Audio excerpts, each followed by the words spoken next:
KG50 사실 좀 충격적이었죠. 굳이 멀리 갈 필요도 없이 KG50이라는 이름은 대부분이 싫어할 거라고 지난번 영상에서 예측했었잖아요. 아니나 다를까 영상 댓글만 봐도 어땠나요? 660개가 넘는 댓글 중에 최소한 90%가 넘는 분들은 KG50이라는 이름을 부정적으로 봤죠. 물론 이 이름은 아직 확정된 것도 아니고 알파벳 뒤에 숫자가 붙는 이름 체계도 완전 확정된 건 아니라고 말씀드렸습니다. 그리고 그렇게 강하게 의견을 주장했던 이유도 아직 출시까지는 시간이 많이 남았고 이 말은 즉 좋은 방향으로 갈 수 있는 시간이 충분히 남아있다고 판단했기 때문이었습니다. 그래서 오늘은 토레스 쿠페가 중요한 이유에 대해서 중점적으로 이야기할 거고요. 이게 분명 토레스 쿠페의 이름이 중요한 이유와도 연결될 거라고 봅니다. 여기에 지난번 영상 댓글에서 일부 말도 안 되는 의견들도 보이길래 이것도 바로 잡고 최근에 토레스 쿠페라고 공개된 차의 정체까지 쉽고 빠르게 정리해드리겠습니다.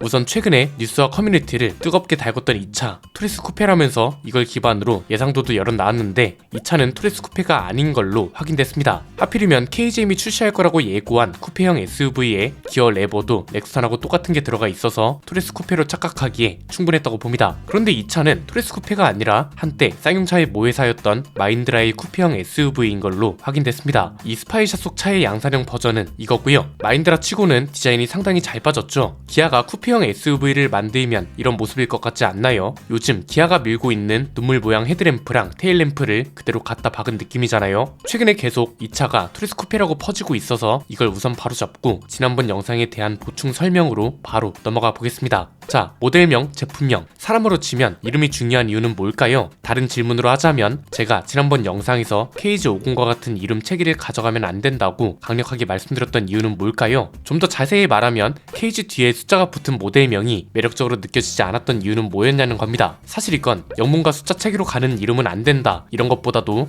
어떤 영문이나 숫자가 붙든 그 자체로 매력이 없으면 제품 이름으로 쓰지 않는 것이 당연한 겁니다. 지난번 영상 댓글에서 가장 황당하고도 어이없던 게 이런 거였습니다. 야, 이름이 뭐가 중요하냐? 차만 잘 만들면 됐지. 이런 건데 저는 이건 아주 아니라고 봅니다. 이렇게 감싸주는 건 정말 아닙니다. 이건 KGM뿐만 아니라 제품을 만드는 모든 기업들은 이렇게 생각하면 안 되는 거고요. 그 회사를 생각한다면 더욱 이런 의견은 아니란 겁니다. 아니, 당장 이름 때문에 망한 케이스가 쌍용한테 있잖아요. 그런데 어떻게 이런 말을 할 수 있는 건가요? 티볼리까지는 괜찮았습니다. 그런데 갑자기 렉스턴에 G4를 붙여서 차를 G4로 만들어버리질 않나? 코란도에 뷰티풀을 붙여서 차를 바보 만들지 않았나요? 심지어 최근까지도 렉스턴 스포츠칸 쿨맨, 사람들이 쿨맨으로 불러야 할지 렉스턴 스포츠로 불러야 할지 렉스턴 칸으로 불러야 할지 그냥 칸으로 불러야 할지 그냥 모델명 하나만으로도 말도 안 되는 케이스를 만들어 버린 게 쌍용이고 이게 지금까지도 유지되고 있단 말이죠. 지금 이 차들 판매량이 어떤가요? 그리고 이미지는 어떤가요? 그 시절 무쏘나 코란도만큼 기억에 남고 역사적인 차, 상징적인 차라고 말할 수 있나요?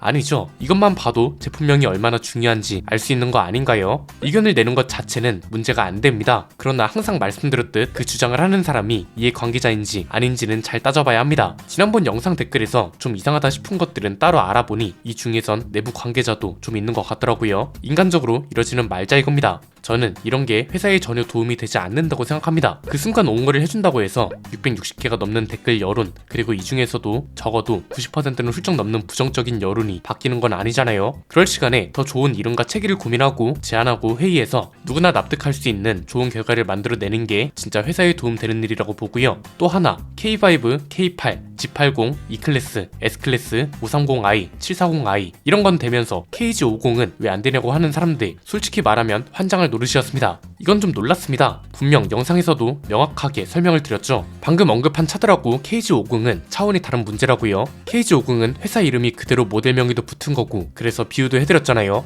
기아가 소렌토를 기아 50, 현대차가 산타페를 현대 50 이렇게 만드는 거랑 똑같은 거라고요. K5가 똑같은 맥락으로 비판을 받으려면 K5가 아니라 기아 5가 됐어야 한다는 거고 GV80도 GV80이 아니라 제네시스 80이 됐어야 하는 겁니다. 심지어 E클래스나 5 시리즈 같은 건 알파벳 뒤에 숫자를 숫자를 붙인 이름체계도 아니고 트림이나 연료 종류를 나누기 위해 붙인 거잖아요. 어떻게 이걸 똑같은 개념으로 단정 짓고 논점을 그렇게 흐릴 수가 있는 건지 신기할 정도였습니다. 설명이 없었다면 모를까 비유까지 해가면서 그렇게 자세히 언급을 했는데도 저렇게 말하는 건 제작자 입장에서도 딱히 의견 존중을 해줄 필요가 없다고 봅니다. 의견이 다른 것과 내용이 맥락을 이해하지 못하고 이상한 억지를 부리는 건 분명 다른 거니까요. 제품명이 중요한 이유는 굳이 더 언급할 필요는 없을 것 같습니다. 지난번에도 충분히 설명을 했고 오늘도 이름 때문에 실패한 케이스 중에서도 대표적인 예시를 할 수 있는 뷰티풀 코란도를 말씀드렸잖아요. 그래서 이름 얘기는 이 정도면 메시지가 잘 전달됐다고 보고요. 아직 출시까지 시간이 남았으니 KGM도 충분히 고민하고 현명한 판단을 내려줄 거라 믿습니다. 이미 토레스 출시 초기에도 긍정적인 여론을 충분히 잘 끌고 갈 수 있다는 역량을 보여줬으니까요. 그리고 다른 차들보다도 자칭 토레스 쿠페에 대해서 이렇게 강력하게 의견을 표출하는 이유가 있습니다. 토레스 쿠페는 KGM한테는 굉장히 중요한 차이기 때문입니다.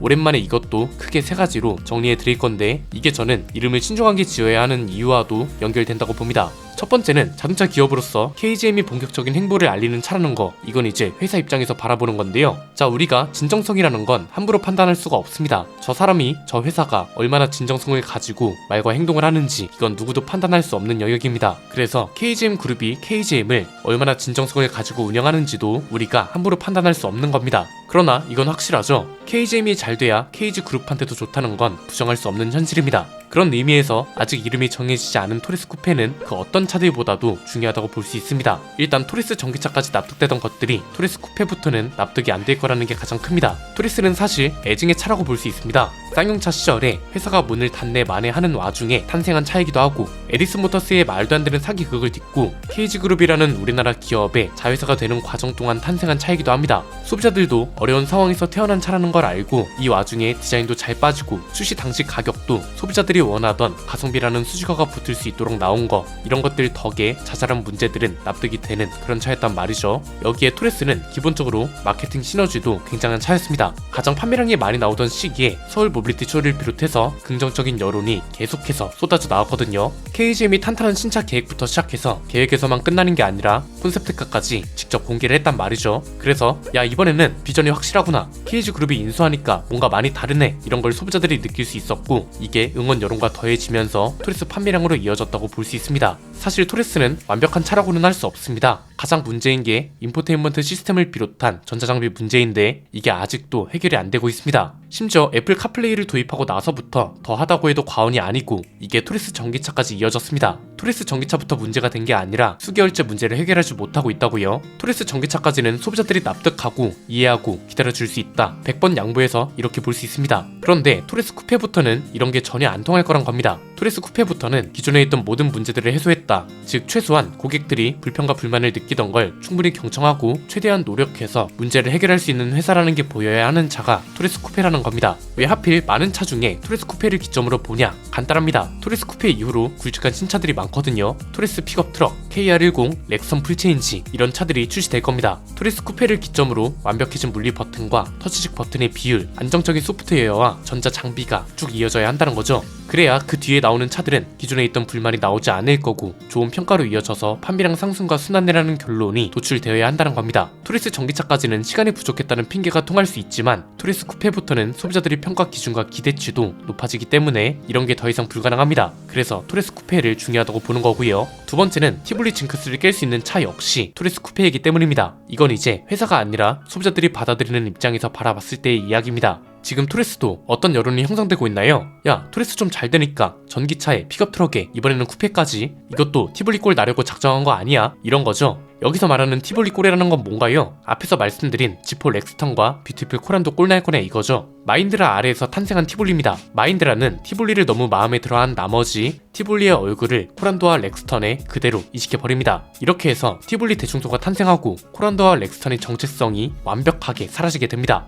마인드라가 패밀리룩 개념을 완전히 무시한 결과라고 볼 수 있죠. S클래스에 가장 먼저 적용된 디자인이 C클래스에 적용된다면 그건 S클래스를 닮은 C클래스가 됩니다. 그런데 3시리즈에 가장 먼저 적용된 디자인이 7시리즈에 적용된다면 그건 3시리즈를 닮은 7시리즈가 되는 겁니다. 대중 브랜드 중에선 현대차가 그렇잖아요. 스타리아에 가장 먼저 적용된 디자인이 그랜저에도 적용되니 스타리아를 닮은 그랜저가 됐다고요. 마인드라가 너무 인도 시장만 생각하고 한국 시장을 만만하게 본 결과가 지포 렉스턴과 뷰티풀 코란도라고 보고요. 여기에 뷰티풀과 지포라는 말도 안 되는 이름까지 붙으면서 지금의 결과가 만들어진 겁니다. 이걸 이제 티블리 징크스 내지는 티블리 대중소 사태라고 볼 수 있는데, 토레스도 지금 이 징크스를 반복할 위험에 놓여 있다고 볼 수 있습니다. 만약 토레스 쿠페까지 토레스 쿠페로 나와버린다, 그럼 토레스라는 이름이 붙는 차가 벌써 토레스, 토레스 EVX, 토레스 픽업 트럭, 토레스 쿠페 4종이나 됩니다. 이 정도면 진짜 페르난도 토레스한테 지분이라도 줘야 할 판입니다. 티블리 징크스를 깰 수 있는 게 토레스 쿠페라고 본 이유는 간단합니다. 디자인이 일단 토레스랑 완전히 다르다면서요.